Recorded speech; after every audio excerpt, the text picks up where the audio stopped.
ایک صحابی رضی اللہ تعالیٰ عنہ اپنے گھر میں تہجد کی نماز پڑھ رہے تھے. صحن چھوٹا تھا، گھوڑا بھی بندھا ہوا ہے اور چارپائی کے اوپر بچہ بھی سویا ہوا ہے. ان کا دل چاہتا ہے کہ وہ ذرا اونچی آواز سے تلاوت قرآن پاک کریں، لیکن جب اونچا پڑھتے ہیں تو گھوڑا بدکنے لگ جاتا ہے، حرکت کرنے لگ جاتا ہے. تو ڈر ہوتا ہے کہ یہ بچے کو لات نہ مار دے، تو آہستہ پڑھتے ہیں. آہستہ پڑھنے سے گھوڑا پرسکون ہو جاتا ہے، مگر پھر طبیعت چاہتی ہے کہ میں اونچا پڑھوں، پھر گھوڑا بدکنے لگ جاتا ہے. پوری رات اسی طرح گزر گئی. جب انہوں نے سلام پھیرا اور دعا کے لیے ہاتھ اٹھائے تو کیا دیکھا کہ کچھ روشنیاں ہیں جو ان کے سر سے قریب تھیں لیکن وہ دور آسمانوں کی طرف جا رہی ہیں. وہ اس منظر کو دیکھ کے حیران ہوئے. صبح نبی علیہ السلام کی خدمت میں حاضر ہوئے. اے اللہ کے پیارے حبیب صلی اللہ علیہ وسلم، رات میرے ساتھ یہ معاملہ پیش آیا اور میں نے کچھ روشنیاں دیکھی جو مجھ سے دور جا رہی تھیں. نبی علیہ السلام نے فرمایا یہ فرشتے تھے جو تمہارے قرآن کو سننے کے لیے آسمان سے اتر آئے تھے. اگر تم قرآن پڑھتے رہتے تو مدینہ کے لوگ اپنی آنکھوں سے فرشتوں کو دیکھ لیتے. انسان جو کام خود نہ کر سکے کوئی دوسرا کرے نا تو اچھا لگتا ہے. مثال کے طور پہ ہم اچھی تلاوت نہیں کر سکتے تو جو کوئی اچھی تلاوت کرے گا نا وہ اچھا لگے گا کہ بھی کتنا اچھا قرآن پاک پڑھتا ہے. فرشتے قرآن مجید نہیں پڑھ سکتے، سن سکتے ہیں. یاد رکھنا، فرشتوں میں صرف جبرائیل علیہ السلام کو اللہ تعالیٰ نے یہ اجازت دی، استعداد دی کہ وہ قرآن پڑھتے بھی ہیں اور سنتے بھی ہیں. انہوں نے نبی علیہ السلام تک قرآن پاک پہنچایا اور نبی علیہ السلام کے ساتھ قرآن پاک کا دور بھی کیا، سنا سنایا بھی صحیح. صرف جبریل علیہ السلام کو یہ نعمت ملی، باقی فرشتے پڑھ نہیں سکتے. پڑھنا صرف انسان کو اللہ نے عطا کیا. اس لیے جب کوئی انسان قرآن پاک پڑھتا ہے تو فرشتے شوق میں آ کے اس کے پاس بیٹھ کے اللہ کا قرآن سنتے ہیں. حدیث مبارکہ میں ہے کہ کچھ فرشتے تلاش کرتے ہیں کہ کہاں کوئی قرآن پڑھنے والا ہمیں مل جائے. تو جہاں کوئی بندہ قرآن پاک پڑھ رہا ہوتا ہے فرشتے اس کے پاس آتے ہیں، اس کے قریب ہوتے جاتے ہیں.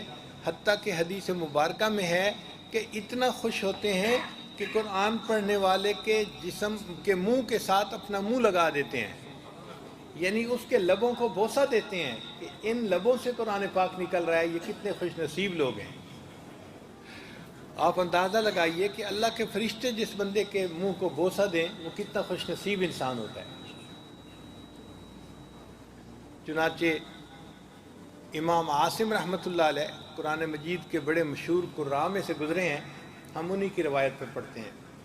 تو وہ مسجد نبوی میں قرآن مجید پڑھاتے تھے اور ان کے منہ سے بڑی خوشبو آتی تھی.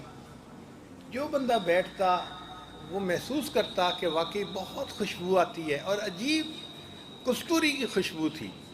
ایک شاگرد پیچھے پڑ گیا، حضرت آپ منہ میں کیا استعمال کرتے ہیں جو اتنی خوشبو آتی ہے؟ انہوں نے فرمایا بھئی میں تو کوئی الائچی وغیرہ استعمال نہیں کرتا. حضرت خوشبو آتی ہے. ان کا ہاں خوشبو آتی ہے مگر میں کوئی چیز یوز نہیں کرتا. حضرت بتائیں کیوں آتی ہے؟ اب وہ انکار کرتے تھے، ادھر سے اصرار ادھر سے انکار، ادھر سے اصرار ادھر سے انکار. اب کچھ لوگ ہوتے ہیں لسوڑے کی طرح چمٹ جاتے ہیں، وہ بھی لگا رہا، پوچھتا رہا. بالآخر انہوں نے کہا کہ ہاں ایک رات مجھے خواب میں نبی علیہ السلام کی زیارت نصیب ہوئی تو نبی علیہ السلام نے فرمایا عاصم تم میری مسجد میں قرآن پڑھاتے ہو، آؤ میں تمہارے لبوں کو بوسہ دوں.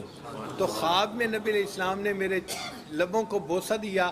جب سے نبی علیہ السلام نے بوسہ دیا میرے منہ سے خوشبو آتی ہے. تو قرآن مجید کا پڑھنا بڑی سعادت کی بات ہے. محبت کے ساتھ ہر روز قرآن کی تلاوت کرنی چاہیے. جتنا ہم شوق سے قرآن پاک پڑھیں گے اتنا اجر ملے گا. یہ کیسی کتاب ہے کہ جس کے ایک ایک حرف کے پڑھنے پر انسان کو نیکیاں ملتی ہیں، ہر حرف کے پڑھنے پر 10 نیکیاں ملتی ہیں. اس لیے فرمایا تبرک بالقرآن فإنہ کلام اللہ، قرآن پاک سے برکت حاصل کرو، یہ اللہ کا کلام ہے. تو یہ اللہ کا کلام ہے اور ہماری زندگی میں برکتیں بھر دیتا ہے، زندگی کی پریشانیوں کو دور کر دیتا ہے، انسان کو عزتیں دلا دیتا ہے، انسان کے ایمان کو پختہ کر دیتا ہے، مضبوط کر دیتا ہے. اس لیے ہمیں چاہیے کہ ہم قرآن مجید کو شوق کے ساتھ پڑھیں اور اپنی زندگی میں اس کو لاگو کرنے کی کوشش کریں. اس کو پڑھنا اور اس کو سمجھنا، فرمایا خیرکم من تعلم القرآن وعلمہ، کہ کہ تم میں سے سب سے بہتر وہ ہے جو قرآن پڑھتا ہے یا پڑھاتا ہے۔ تو قرآن مجید کے ساتھ محبت کا تعلق پیدا کریں، پھر دیکھیے اس کی برکتیں زندگی میں کیسے جو ہے وہ سامنے آتی ہیں۔ صحابہ رضی اللہ تعالیٰ عنہ قرآن مجید کے عاشق تھے، قرآن مجید کو پڑھا کرتے تھے، تہجد میں بھی پڑھتے تھے اور دن کے مختلف حصوں میں بھی قرآن مجید کی تلاوت کرتے تھے۔ اس کی وجہ سے ان کی زندگی میں برکتیں آ گئی تھیں، اتنا پڑھتے تھے کہ اللہ رب العزت ان کے قرآن پڑھنے پہ خوش ہوتے تھے۔ چنانچہ ایک صحابی تھے ابن کعب رضی اللہ تعالیٰ عنہ، یہ بڑے عالم صحابی تھے، قرآن پاک بہت اچھا پڑھتے تھے، قاری تھے۔ تو ایک مرتبہ نبی علیہ السلام نے انہیں فرمایا، ابن کعب تم مجھے سورہ بینہ سناؤ۔ تو ابن کعب نے بڑے حیران ہوئے، اے اللہ کے حبیب صلی اللہ علیہ وسلم، قرآن مجید تو آپ پر نازل ہوا، ہم آپ کے سامنے پڑھیں؟ تو نبی علیہ السلام نے فرمایا ہاں ہاں آپ میرے سامنے پڑھو۔ تو نبی علیہ السلام کی بات سے ان کو اندازہ ہو گیا کہ اوپر سے اشارہ آیا ہے، تو انہوں نے آگے سے ڈائریکٹ سوال پوچھا، اے اللہ کے حبیب صلی اللہ علیہ وسلم، اللہ سمانی، کیا اللہ تعالیٰ نے میرا نام لے کر فرمائش کی ہے؟ نبی علیہ السلام نے فرمایا ابن کعب ہاں، نام اللہ سماک، اللہ نے تمہارا نام لے کر کہا ہے۔ ابن کعب سے کہو قرآن پڑھے، محبوب آپ بھی سنیں گے، میں پروردگار بھی سنوں گا۔ آپ سوچئے، قرآن مجید بندہ پڑھے، اللہ رب العزت اس کو سنتے ہیں۔ حدیث مبارکہ میں ہے کہ گانا گانے والی کا گانا اتنی توجہ سے کوئی نہیں سنتا جتنی توجہ کے ساتھ اللہ قرآن پاک پڑھنے والے بندے کے قرآن پاک کو سن رہے ہوتے ہیں، اتنی توجہ سے اللہ قرآن پاک کو سنتے ہیں۔ اب ہم قرآن پاک پڑھیں اور اللہ تعالیٰ اس کو اتنی توجہ کے ساتھ سنیں، کتنی بڑی سعادت کی بات ہے۔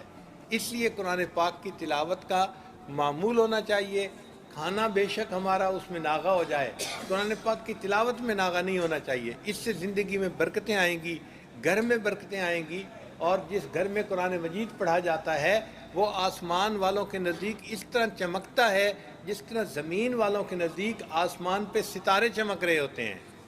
تو ہمارے گھر میں قرآن پڑھا جائے گا، ہمارا گھر زمین کے ستارے کی طرح چمک رہا ہوگا، تو برکتیں آئیں گی ہمارے گھر میں۔ اس لیے قرآن مجید بچوں کو بھی پڑھائیں، عورتیں بھی پڑھیں، اور سب اپنے گھر میں قرآن پاک کی تلاوت روزانہ کریں تاکہ ہمارے گھر برکتوں کا خزانہ بن جائیں۔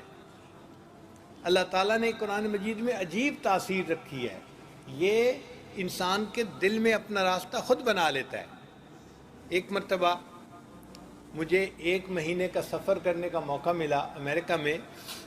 مصر کے مشہور قاری تھے عبد الباسط عبد الصمد، بہت اچھا قرآن پاک پڑھتے تھے، آپ کبھی ان کی تلاوت سنیں تو آپ حیران ہو جائیں گے کہ کتنا اچھا قرآن پاک پڑھتے تھے۔ وہ قرآن پاک کی تلاوت کرتے تھے اور میں اس سے متعلقہ کچھ مضمون اردو یا انگلش جیسا مجمع ہوتا ایسے بیان کر دیا کرتا تھا۔ تو 1 مہینہ چونکہ قریب رہنے کا موقع ملا تو کافی آپس میں تعلق ہو گیا تھا۔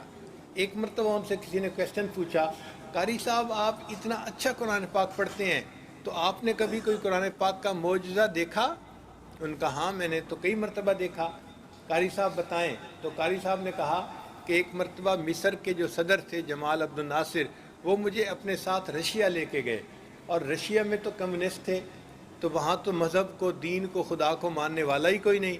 ان لوگوں کے پاس انہوں نے میٹنگ کی، اور میٹنگ کے بعد انہوں نے پھر ان سے کہا کہ جی میرے ساتھی ہیں آپ کے سامنے کچھ پڑھیں گے، تو وہ تو نہیں سمجھے کہ کیا پڑھیں گے، مگر مجھے صدر صاحب نے اشارہ کیا کہ ان کے سامنے قرآن پڑھو۔ قاری صاحب کہتے ہیں میں نے ان کے سامنے قرآن پاک پڑھنا شروع کیا۔ جب میں نے قرآن پاک کا رکوع مکمل کیا تو میں نے دیکھا کہ 5-6 بندے جو سامنے بیٹھے تھے وہ آنسوؤں سے رو رہے تھے۔ وہ لوگ جو خدا کو نہیں مانتے، جو قرآن کو نہیں مانتے، جو دین کو نہیں مانتے، ان کے دلوں پہ بھی اثر ہو رہا تھا۔ تو اس وقت صدر صاحب نے پوچھا کہ آپ لوگ رو کیوں رہے ہیں؟